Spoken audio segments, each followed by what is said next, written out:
The first thing I noticed wasn't the words. It was the way Elaine Porter's fingers tapped just barely against the arm of her leather chair. An almost imperceptible rhythm, like she was keeping time with an internal clock. She wouldn't look directly at me. Instead, her gaze darted to the polished degrees behind her, to the corner where a ficus plant drooped from neglect, to anywhere but my eyes. "Marlene," she began, her tone carefully composed, "the leadership team has decided we need to refresh our workforce." She paused, letting that vague phrase hang in the air like a bad perfume. "Your position is being sunset." That word, sunset, was corporate poetry for your gone. The rest of her explanation blurred into meaningless sound. My attention fixed on the manila folder she slid across the mahogany desk toward me. My name typed neatly on the first page seemed to mock me. Inside was the official letter of termination, a checklist for returning my laptop and security badge, and a polite reminder to schedule my exit interview with HR. The ink on the $1.6 million compliance certification I had just delivered for North Atlantic Aerotech wasn't even dry. I'd spent the last 11 months shepherding that project through government red tape. Hundreds of pages of documentation, 18 separate site inspections, and enough sleepless nights that the cleaning staff had started greeting me by name. Passing that audit had been more than a professional win. It was supposed to be my career's high-water mark. Now, 2 weeks before the retention bonus I'd been promised, Elaine was cutting me loose. I let my eyes rest on hers. Finally, she met them for a fraction of a second, and forced my voice into something even almost cordial. "I understand. Thank you for the opportunity." For the record, I didn't understand. "My name is Marlene Keating. I'm 54 years old, a senior compliance manager in Charlotte, North Carolina. And apparently I'm too old to work for Ralston Dynamics." Elaine smiled, that thin, closed-lip smile people use when they want to end a conversation without inviting questions. "We'll of course offer the standard severance package. You've been here, what is it now, 14 years? 15, I corrected. My voice was steady. My heartbeat wasn't. She nodded, made a note on her legal pad and glanced toward the door. I recognized the signal. This meeting was over. I left her office, the manila folder tucked under my arm, and walked the long hallway to my department. I could feel eyes on me, quick glances over cubicle walls, computer screens tilted just slightly away. Most of the team had heard something. News like this travels faster than email, but the looks I caught were a mix of pity and relief. Relief that the guillotine had fallen on me instead of them. Elaine had chosen her timing with precision. For 15 p.m. on a Friday. Half the C-suite was already gone, headed for golf courses or lake houses. The few executives still in the building were shut behind closed doors. This wasn't just a layoff. It was an erasure designed to go unnoticed. As I packed my things into a cardboard banker's box, Trevor from internal audit passed by, leaning just close enough to murmur, "I'm so sorry, Marlene. Everyone knows this isn't right." I managed a small smile, though my jaw ached from holding it in place. "It's just business." The words tasted like metal. But it wasn't just business. That retention bonus, the one I had now lost, was supposed to cover the last of my mother's mortgage and pay for her long-postponed knee replacement. Elaine knew that. She'd been to my house for a department dinner just months ago, standing in my kitchen with a glass of wine, complimenting my attention to detail and telling me I was irreplaceable. Apparently I was very replaceable. I took one last look at the desk I'd worked at for over a decade, the coffee mug from a long-gone conference, the framed photo of my mother and me in the Blue Ridge Mountains, the plaque from the State Compliance Board, before lifting the box into my arms and walking out. In the elevator, I caught my reflection in the mirrored panel. My posture was straight, my expression calm. But my mind was already moving, fast and sharp, cutting through the initial shock to something colder, more deliberate. Outside, the late spring air was heavy with the smell of honeysuckle from the landscaping hedges. My sedan sat at the far end of the parking lot, where I'd parked that morning without thinking. The walk felt longer now, the weight of the box shifting with every step. When I reached the car, I set the box on the passenger seat and just sat there for a moment, hands on the wheel, staring at the neat rows of windows in Ralston's glass facade. 15 years inside those walls. 15 years of late nights, spotless audit scores, and quiet crises solved before they could explode into headlines. They thought they'd closed the book on me. But the thing about compliance work is, I know exactly where the bodies are buried. And in that moment, still in the driver's seat, I made myself a silent promise. This wasn't over. The weekend after they erased me from the payroll felt like someone had turned down the saturation on my life. Colors were there technically, but everything looked grayed out. The checkered tile in my kitchen, the hydrangeas along my mother's front walk, even the little brass key fob I'd used to badge into Ralston for 15 years. I kept reaching for it in my purse and finding only air. I didn't tell my mother right away. I brought her groceries, fixed the stubborn latch on her storm door, and listened while she updated me on her physical therapy, the same brave cheerfulness she always used when she was worried. When she napped, I sat at her small dining table, opened my laptop, and began doing what I do when I don't know what to do. I made a list. Not a list of revenge. A list of facts. I wrote out every project I'd led in the past 3 years, every remediation plan, every corrective action closed with the state, every audit where the regulator's notes had shifted from red to green. I listed the federal citations we'd avoided, the suppliers I'd refused to clear when their certifications looked suspicious, the time we caught a subcontractor falsifying lot trace documentation and I insisted we self-report. I wasn't planning a fight. I was building my own record, something I should have done years ago, not for them, for me. By Sunday evening, the list had evolved into a quiet resolve. If a door wasn't going to open for me, I would build one. On Monday morning, I posted a single line on LinkedIn. After 15 years at Ralston Dynamics, I'm officially open to advisory work in compliance, audit readiness, and remediation. No subtext, no bitterness, just that. I closed the laptop, washed the breakfast dishes, and forced myself to go for a walk, 3 blocks around my neighborhood while the Carolina heat already pressed the day into something heavy. When I came back, my phone had 3 notifications. The first was from Trevor. They escorted Donna from quality out this morning. She's 60. HR said restructuring. The second was from a number I didn't recognize. Saw your post. Can we talk today? Ayer. The third was a LinkedIn message that made my stomach flutter in a way I hadn't felt in months. Marlene, we met during the NA Aerotech Phase 3 review. You saved my team 6 weeks by reorganizing Ralston's evidence binders on the fly. I'd like to discuss a short-term engagement. Kiana Brackett, Mid-Atlantic Compliance Commission. I called Kiana first. Her voice was exactly as I remembered from the site visits. Brisk, intelligent, with a dry edge that made you want to get your act together. Keating. I was hoping you'd still have my card. You made my job embarrassingly easy last winter. I try, I said, and immediately felt the old steadiness return like muscle memory. What's going on? Different company, she said, and named a medical device manufacturer in Virginia I'd heard of but never worked with. They're not in trouble, but they're trending that way. I can't advise them directly, conflict of interest, but I can strongly suggest they bring in an external who won't let them pretty up reality. You in? It wasn't Ralston. That was a gift. I'm in. We talked scope for 20 minutes. When we hung up, I felt something I hadn't felt since before Elaine's sunset. Forward momentum. I returned Ayer's text next. He turned out to be Sanjay Ayer from Archer and Row Capital, a private equity firm in Boston whose portfolio read like a who's who of industrial mid-market. We're assembling a small bench of external compliance partners, he said. Light retainer, then we call you when we need you on diligence or post-close cleanups. Your name came up twice in the same week.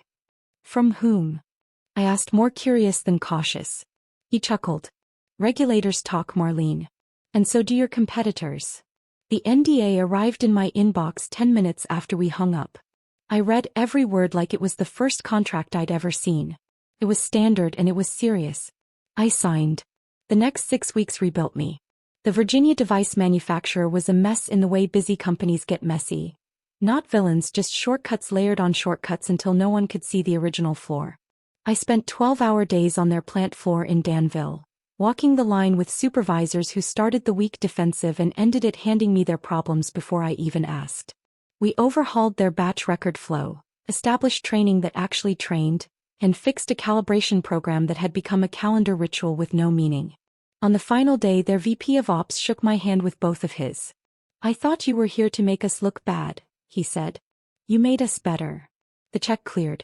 I paid the next installment on my mother's medical plan. I slept for 9 hours straight, a luxury I used to consider weakness. Archer and Rowe sent me 2 diligence assignments in quick succession. A robotics firm outside Pittsburgh with a third-party testing problem, and a specialty coatings company in Tennessee whose EHS logs were pristine on paper and non-existent in reality. With each engagement I felt the old satisfaction return. Not the adrenaline of saving a company from a headline, but the quieter pride of building systems that would keep the headline from ever being written. When I wasn't on site I read. I devoured updates from the FTC, DOJ, and the alphabet soup of agencies whose memos other people skim. I took an online course from the Association of Certified Fraud Examiners at my dining room table at midnight, highlighter clicking against the spiral binding while the neighborhood slept. If age was the supposed liability, I would make it my advantage. Experience plus current knowledge is a blade no buzzword can dull. Every now and then a text from inside Ralston would ping my phone. Violet from procurement wrote, they reassigned my team to strategic sourcing. They moved our old SOPs to a shared drive called Legacy. Thomas from engineering left a voicemail I listened to twice before deleting. They pushed out Lewis. 32 years. Walked him out with a banker's box while the interns watched.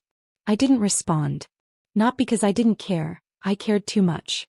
But because anything I said could turn into a thread someone might pull later and call a conflict. 3 months in, Archer and Rowe flew me to Boston to meet the partners. Their office overlooked the harbor. All glass and light and modern art that probably had a provenance longer than my resume. Sanjay met me at reception with a smile that reached his eyes. You're exactly what we hoped for, he said, handing me a visitor badge. We're formalizing our compliance bench. Come meet the people who sign the checks. We sat around a table that whispered money even when no one was speaking. They asked me to walk them through a failure, not a success. And I told them about the time 7 years ago when a supplier I'd vouched for turned out to be 2 garage bays and a borrowed printer, and what I changed after we nearly shipped a contaminated assembly to a defense client. I didn't try to make myself the hero. I made myself the historian. They nodded at the right moments. They took notes. When the meeting ended, Sanjay lingered. There's one more thing, he said, tone weighted in that way people get when they are about to hand you something heavy. We haven't announced this yet, so this stays in this room. I waited. We're circling a platform investment in advanced optics, he said. Highly fragmented space, lots of roll-up potential. Supply chain visibility is a nightmare. We've flagged compliance risk as a deal kill if it's not addressed in diligence. He watched me as he said it, like he was gauging whether I'd flinch. The platform is called Ralston Dynamics. I didn't flinch. I felt the flinch move through me, but I didn't show it. My hands rested calmly on the table. I worked there, I said, and left it at that. We know, he said. That's why we're talking to you instead of someone who only knows the regulations from a textbook. We're not asking you to betray confidences. We're asking you to tell us professionally whether what they say they are is what they are. If it's not, we walk. If it is, we price the risk correctly and require the fixes as part of the deal. I won't use anything proprietary I took from them, I said. I didn't take anything. That's exactly why I want you, he replied. Clean hands make clean audits. He slid a slim folder across the table. Not a Trojan horse. An invitation. Inside was the preliminary scope. Environmental and product compliance, vendor qualification, training veracity, complaint handling. All the places where negligence hides in plain sight. I took the folder, closed it, and looked out at the harbor. White triangles of sailboats cut across the water. Sunlight flashing on the wake. If I do this, I said slowly, I do it by the book. By the book is the only way it helps us, he said. We're not trying to flip something rotten.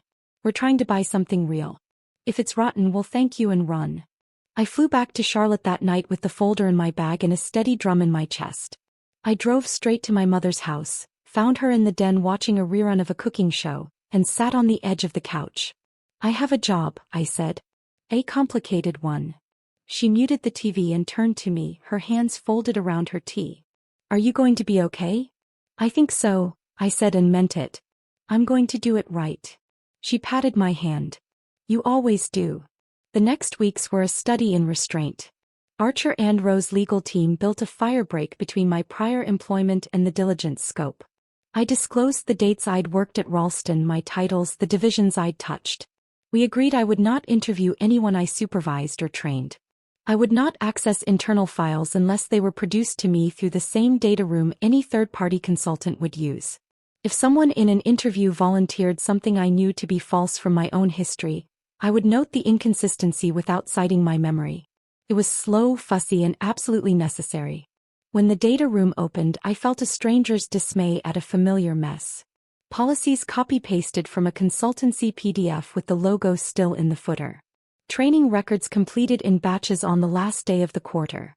97 employees all watching a 1-hour module in 8 minutes. Vendor qualification checklists filled out by the vendors themselves. On paper it was fine. In reality it was theater. The first interview I requested was with a name I'd never heard. A new VP of operations brought in 6 months earlier, right around the time I'd been sunset. He arrived to the video call from a conference room with a wall of framed core values. Integrity, excellence, accountability, the sort of wall a company hopes will substitute for culture. We take compliance seriously, he began unprompted. In fact, we've streamlined. Streamlined. I said polite. He smiled like a salesman. Less paperwork. Streamlining compliance is like streamlining gravity. You can do it on paper. Physics will have its say. I didn't tip my hand. I asked for examples. He gave me slogans. I asked who signed off on supplier changes. He said, procurement. I asked who in procurement. He said, the team. I wrote down 2 words in my notebook. No names. Between interviews, I walked my neighborhood to keep from throwing my laptop through a window. In the evening, I sat with my mother and watched old game shows and didn't talk about work. At night, I wrote my notes like a prosecutor but organized them like a teacher. Not a hammer. A mirror. When I finally saw Elaine's name on the interview schedule, I laughed out loud. One sharp bark of disbelief. She wasn't HR anymore. She'd been promoted to Chief People and Risk Officer. I pictured her tapping fingers, the degrees on her wall, the ficus that had always drooped. The morning of our interview, I laid out my questions with the care of a surgeon sharpening instruments. I asked about the training anomalies in the logs. She blamed a software migration. I asked about complaint handling. She said complaints had decreased, proof the new culture was working. I asked about age distribution by department, turnover in the 60-plus bracket. She smiled that thin smile and said, "We don't track that." Which I knew was both convenient and, depending on context, non-compliant. Last one, I said, my voice neutral. When you say you're refreshing the workforce, how do you define refresh? She blinked. Her mouth opened and closed once, tiny fish movement. I don't recall using that phrasing. I let the silence do the work. Silences are tools if you aren't afraid to hold them. Change management, she said finally. We're evolving to meet the demands of the market. I thanked her. I ended the call. I stared at the blackened screen for a long time while my heartbeat slowed. 6 months after the day she sunset me, I walked through Ralston's glass doors again. Not with a badge. With a visitor pass and a legal letter in my bag authorizing me to be there. Archer and Rowe wanted a plant walkthrough before they made their final decision. Ralston agreed, confident the tour would charm us into ignoring the numbers. A junior HR associate I didn't recognize handed me the pass without meeting my eyes. The lobby smelled like new carpet and coffee. The security guard waved me through like I was any other consultant. Inside, it felt like returning to a house you used to live in where someone else had moved the furniture. Same floor plan, unfamiliar dents. On the production floor, I recognized 2 operators by their posture before their faces. People remember how you made them feel, and they straightened when they saw me the way people straighten for a teacher they liked. I nodded. I didn't stop to chat. This wasn't a reunion. It was an examination. Elaine appeared near the calibration lab with a smile that tried to be friendly and landed somewhere east of Brittle. Marlene, she said, as if we were old colleagues who had drifted naturally apart. Good to see you. Likewise, I said, and I meant it in the most literal sense. It was good to see the truth of a place, not the story it tells about itself. We did the tour. I asked my questions. I took my notes. And when we were done, when the conference room door closed and the senior team waited for our preliminary impressions, I looked at Archer and Rowe's partners, then at the faces across from me. A mix of confidence and calculation, and I realized I wasn't angry anymore.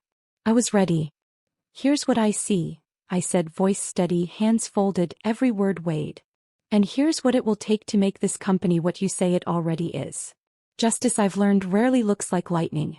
Looks like a list, a plan, and the discipline to do the next right thing until the wrong thing can't stand up anymore. That was the day I stopped being the woman they sunset and became the auditor they would have to answer to. The first official day of the Ralston Dynamics audit didn't start in their building. It started in a rented conference room on the 12th floor of a midtown Charlotte office tower, with Archer and Rose partners seated around a long walnut table and a wall-sized screen showing the project plan I'd prepared. I'd built it like a military operation. Phases, objectives, contingencies.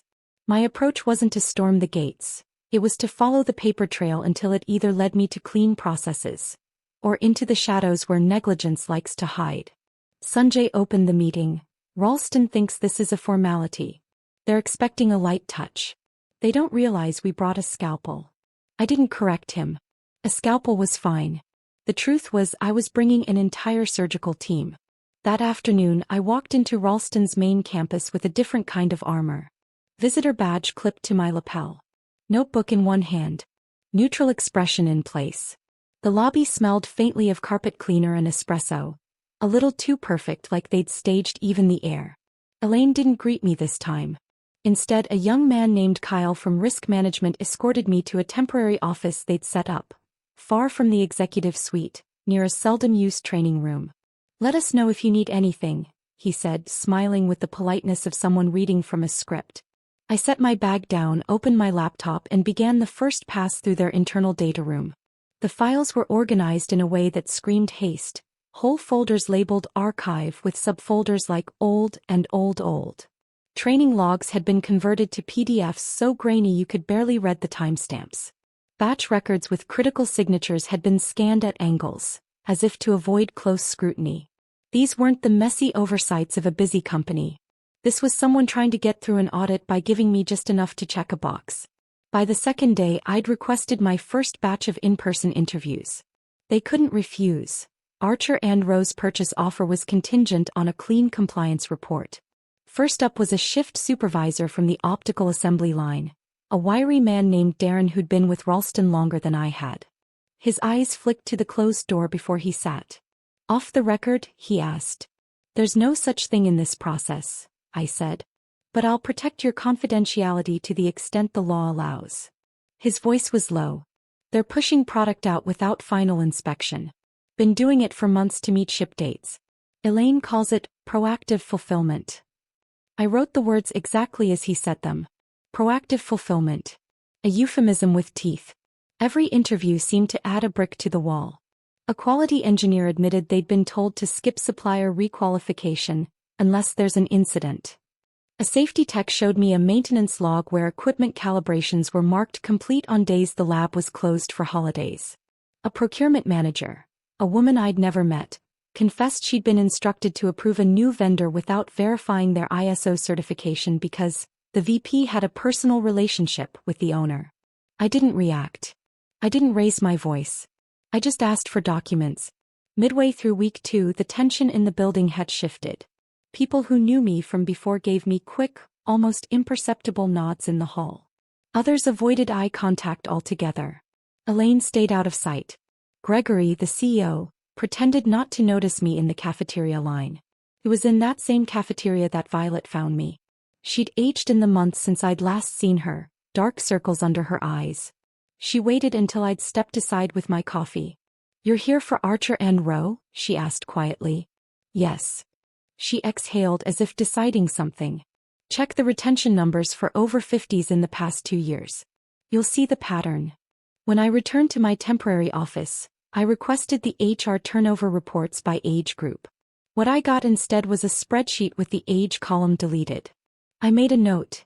Data manipulation, request raw files. The deeper I went, the clearer the picture became. Ralston had dressed itself up for investors, but the bones were showing through the paint. Compliance was something they displayed in brochures, not something they practiced. 3 weeks in, I sat down with Archer and Rowe's legal team to review preliminary findings. We went line by line. Unverified vendors supplying critical components. Training records altered post hoc. Inspection logs with impossible completion rates. Evidence suggesting targeted layoffs based on age, masked as restructuring. Sanjay leaned back, arms folded. If this holds, we walk. And we tell them exactly why. That's the only responsible option, I said.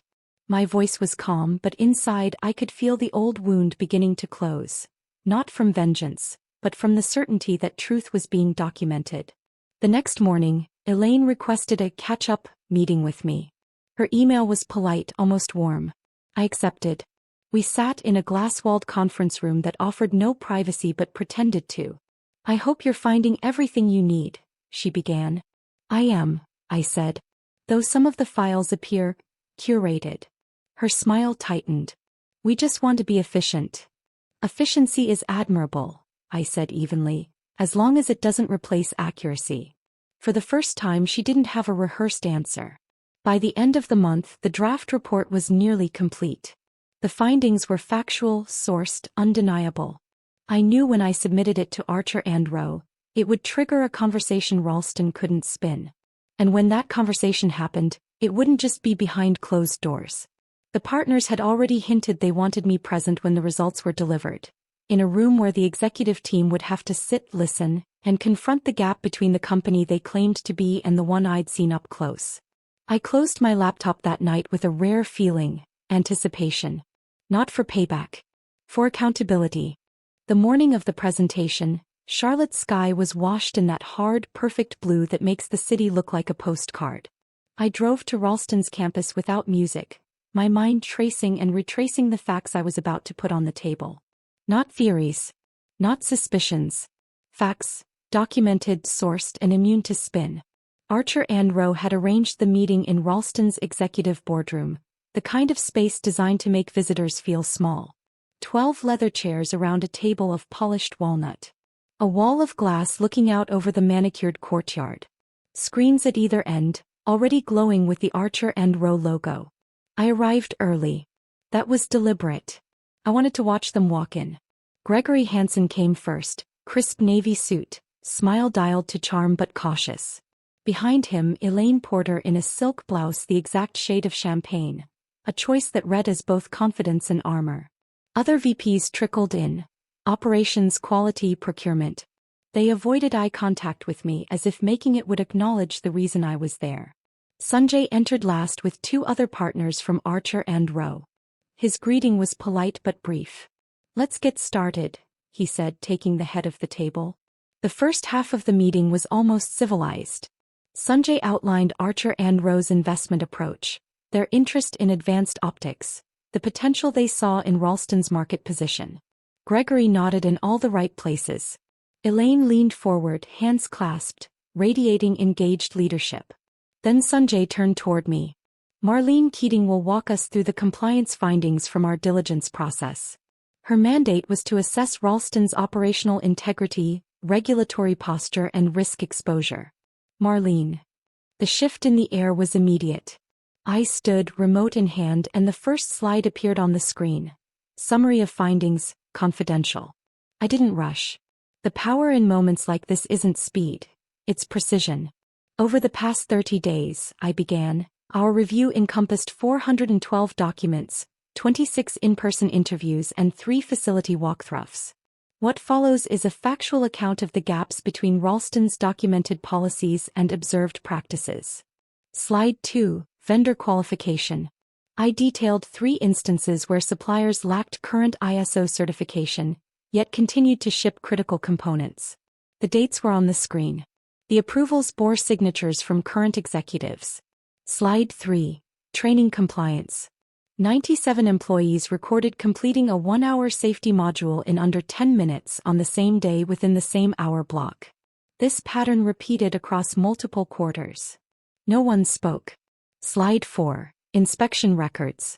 Calibration logs show equipment marked as inspected on days the facility was closed. In one case, a final product inspection checklist was signed by an employee who was on approved leave in another state. Slide 5, Workforce Data. The company declined to provide raw turnover reports by age group.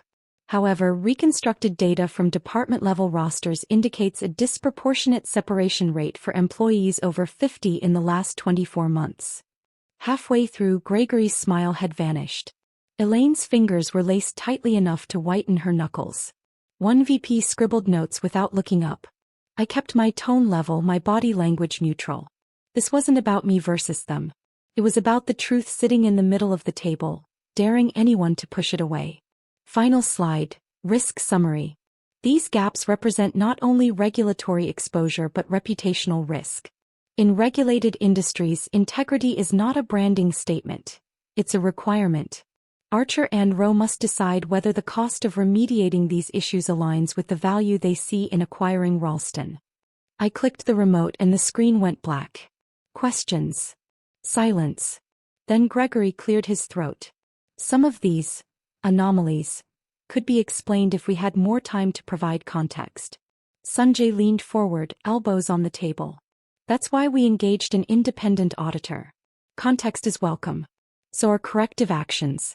But explanations without evidence are just words. Elaine spoke next, her voice tight. This feels adversarial. I met her eyes. Compliance isn't adversarial, Elaine. It's protective, when it's done right. The rest of the meeting was a careful dance. Archer and Rowe's team asked pointed questions. Ralston's executives gave answers that wobbled under the weight of documentation. No one raised their voice.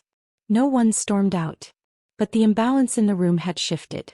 When we adjourned, Sanjay gathered his materials. We'll be in touch within the week, he said to Gregory. The tone was final.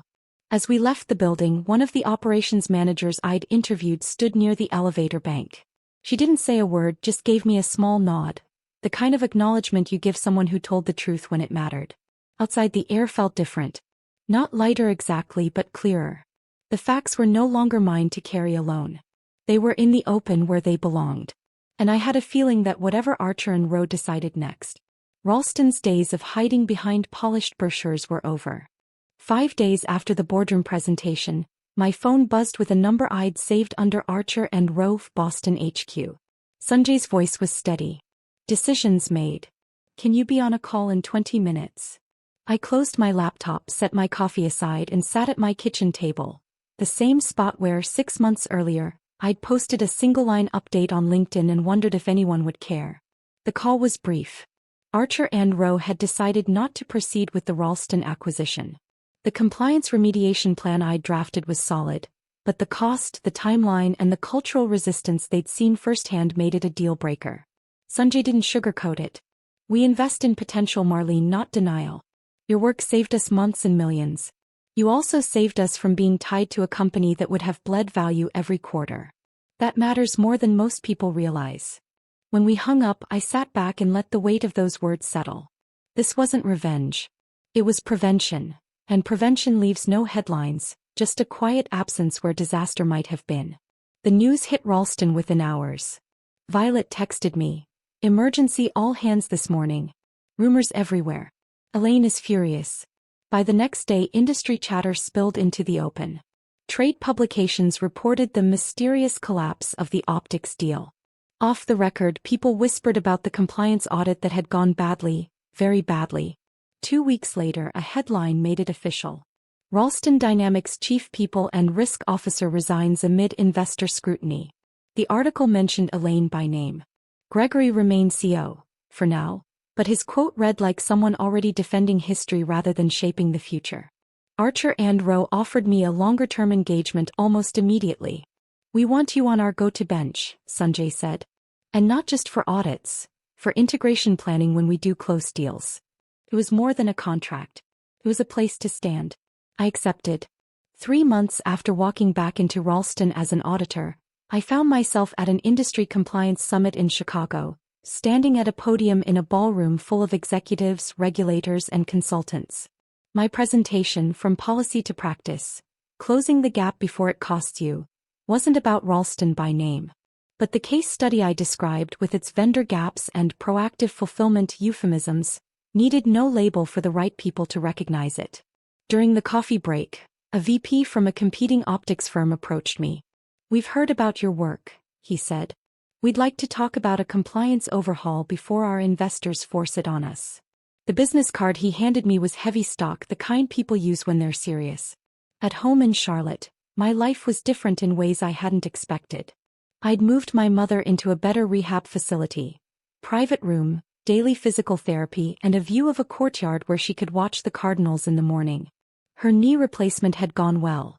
She walked with only a slight limp now, a victory she measured in steps rather than miles.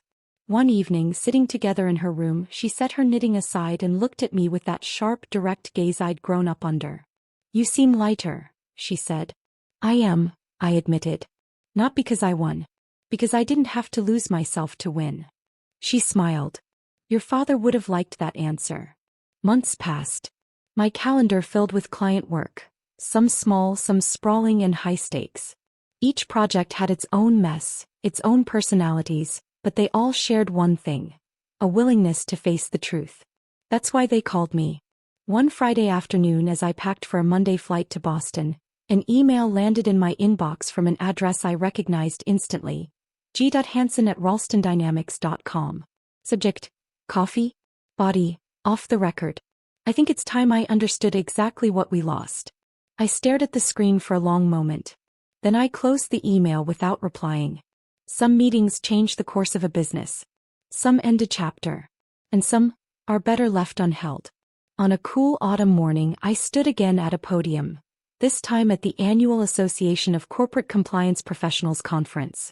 The room was full, the lights warm, and the first row was a blur of faces I didn't recognize. I began my talk with the line I'd come to believe more than any metric or statute. Compliance isn't about catching the bad actors. It's about building a system where the good actors can thrive. The applause at the end was polite, professional. But afterward, as people lined up to shake my hand or hand me business cards, I realized the real applause had happened months earlier. In a boardroom where the truth was spoken plainly and allowed to stand. And that, I thought as I stepped down from the stage, was the kind of victory no severance package could ever buy.